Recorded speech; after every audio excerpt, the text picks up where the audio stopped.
don't you come back to me, Mr. Chairman? Miss Luna, is she on that list? Sure. Chairman, I'd like to submit for the record an article by News Nation, and it follows Mr. Grush's full interview for the record. Without objection. Thank you. Mr. Grush, why is it that you refer to the phenomenon as non-human intelligence? Why deviate from the basis of extraterrestrial life? I think the phenomenon is very complex, and I like to leave an open mind analytically to specific origin. When you say specific origin, can you elaborate on that for those that might? If it's a traditional extraterrestrial origin or something else that we don't quite understand from either a biological or astrophysics perspective, yeah, I just like to keep an open mind on what it could be, yeah. Okay, and referring to your News Nation interview, you had referenced specific treaties between governments.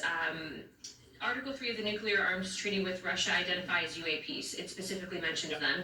To your knowledge, are there safety measures in place with foreign governments or other superpowers to avoid an escalatory situation in the event that a UAP malevolent event occurs?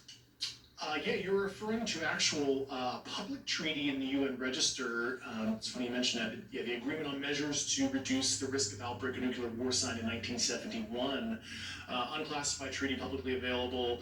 And if you cite the George Washington University National Security Archives, you will find the declassified in 2013 specific provisions in the specific red line flash message traffic with the specific codes pursuant to Article 3 and Article, also Situation 2, which is in the previously classified NSA archive.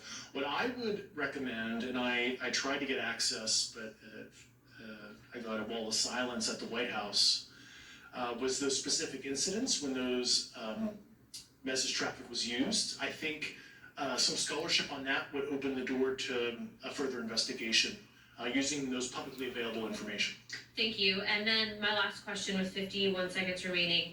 You mentioned white-collar crimes potentially being taking place in regards to a cover-up. Can you please elaborate?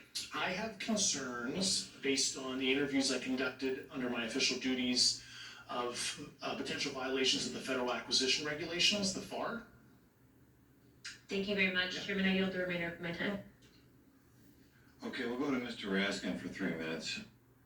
Thanks, Mr. Chair. And I thank the witnesses for their